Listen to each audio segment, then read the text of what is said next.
Chapter 1.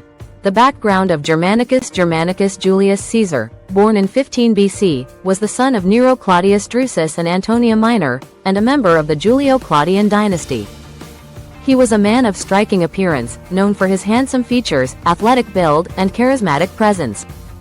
His lineage positioned him well within the political machinations of Rome, where he was seen not only as a military leader but also as a potential heir to the imperial throne. Growing up in the shadow of the great Augustus and later Tiberius, Germanicus understood the weight of expectation that accompanied his name. His early military career was marked by both accomplishments and challenges, including campaigns in the Balkans and the East. However, it was his fateful appointment to Germania that would define his legacy and earn him the adoration of the Roman people. Chapter 2. The military campaigns in Germania. Germanicus was tasked with restoring Roman authority in Germania, a region that had proven to be a formidable challenge since the disastrous defeat of Varus and his legions in the Teutoburg forest in 9 AD. The echoes of that loss still reverberated through the Roman military, creating a sense of urgency to reassert dominance and quell the rebellious tribes. His campaigns in Germania began in 14 AD, shortly after Tiberius ascended to the throne. Germanicus quickly established himself as a skilled tactician and charismatic leader, capable of inspiring loyalty in his troops. He focused on several key objectives: avenging the loss at Teutoburg, re-establishing Roman forts, and negotiating with tribal leaders. Through a combination of decisive military actions, Germanicus successfully led his legions into battle against the Cherusci and other tribes. His strategies involved swift maneuvers, surprise attacks, and the strategic use of terrain to his advantage. The victories he achieved in the early years of his command began to turn the tide of public opinion back in Rome, igniting a sense of hope and pride among the citizens. Chapter 3. The political landscape in Rome. Back in Rome, Tiberius was both supportive and wary of Germanicus's rising fame. The emperor recognized the necessity of a strong military presence in Germania but was also cautious of the potential threat posed by a popular general. The relationship between Tiberius and Germanicus was complex, characterized by both familial ties and political rivalry. As Germanicus's reputation soared, he became a rallying point for the Roman populace. His victories were celebrated, and his charisma endeared him to the people. The Senate, eager to capitalize on his success, supported his campaigns and praised his leadership, further complicating Tiberius's position. Chapter 4. The climactic campaign. In 17 AD, Germanicus launched one of his most significant campaigns against the rebellious tribes of Germania. This series of battles, marked by fierce resistance and extraordinary displays of Roman military prowess, included the recapture of lost standards and the subjugation of key tribal leaders. The campaign was not without its challenges. Germanicus faced logistical difficulties, harsh weather, and the formidable knowledge of local terrain held by the tribes. However, through a combination of innovative tactics and sheer determination, he achieved decisive victories that left a lasting impact on the region.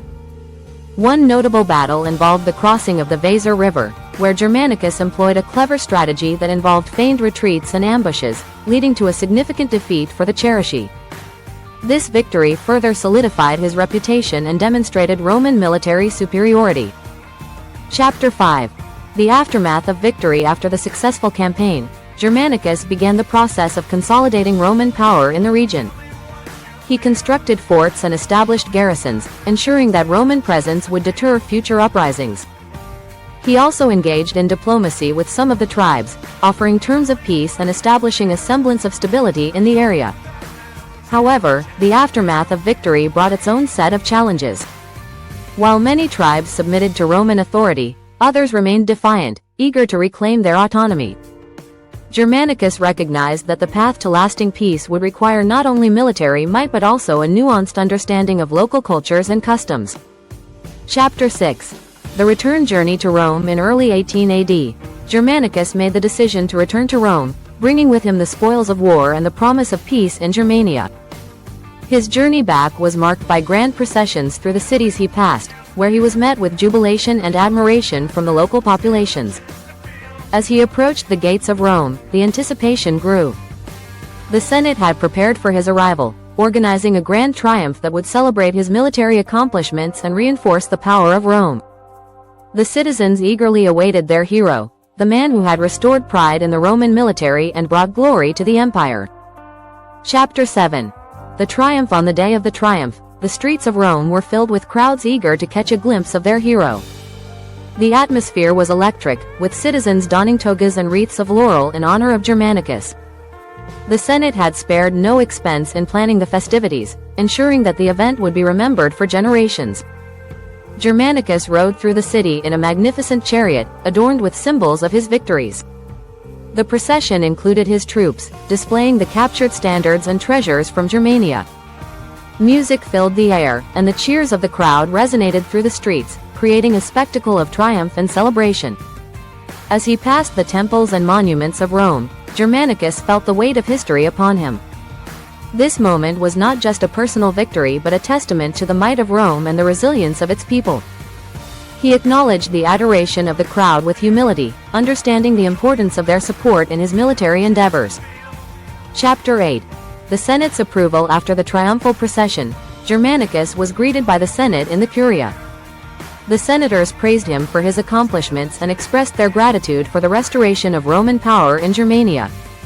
They granted him the title, Imperator, a distinction reserved for successful military commanders.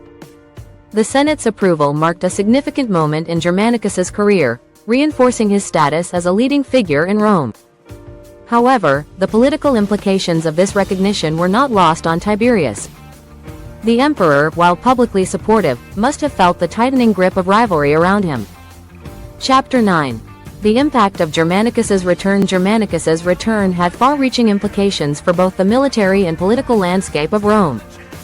His success in Germania boosted the morale of the Roman legions and renewed faith in the military's ability to protect and expand the empire. Troops were inspired by their general's achievements, and recruitment soared as young men sought to serve under such a revered leader. Politically, Germanicus's triumph presented challenges for Tiberius. The emperor, while needing Germanicus's popularity, also recognized the potential threat posed by a rival who commanded such loyalty from the legions and the populace. Tensions simmered beneath the surface as both men navigated the complex web of familial ties, political ambition, and public expectation. Chapter 10. The cultural exchange. The campaigns in Germania had also initiated a cultural exchange between the Romans and the Germanic tribes. As Roman authority expanded, so did the interactions between the two cultures. Germanicus encouraged the integration of local leaders into the Roman system, recognizing that fostering relationships would be crucial for long-term stability. Local customs and traditions began to influence Roman practices, while Roman architecture, language, and governance spread into Germania. This exchange laid the groundwork for a new cultural identity that would emerge in the region over the subsequent centuries. Chapter 11. The repercussions of success. Despite the glory of the triumph, the repercussions of Germanicus's success began to surface. Tensions between Roman leaders and local tribes simmered, as the subjugation of the Germanic peoples was not fully accepted. Resentments festered, and the seeds of future conflict were planted. Moreover, Germanicus faced pressure from within Rome. As he enjoyed the accolades of his triumph, rumors began to circulate regarding his ambitions and potential plans for succession. Tiberius, ever cautious, took measures to ensure that Germanicus remained loyal to the throne while navigating the fine line between admiration and rivalry. Chapter 12. The legacy of Germanicus. The legacy of Germanicus's return in 18 AD extended far beyond the triumphal celebrations. He became a symbol of Roman military excellence and was remembered as a heroic figure who restored pride to the empire. His leadership inspired a generation of soldiers and commanders who looked up to him as an exemplar of virtue and strength. In the years that followed, the tension between Germanicus and Tiberius continued to shape the political landscape of Rome. While Germanicus would continue to lead campaigns, the shadow of political rivalry loomed large over his accomplishments, influencing decisions and actions that would resonate throughout history. Chapter 13. The echoes of history. As the years passed, the triumph of Germanicus remained etched in the annals of Roman history.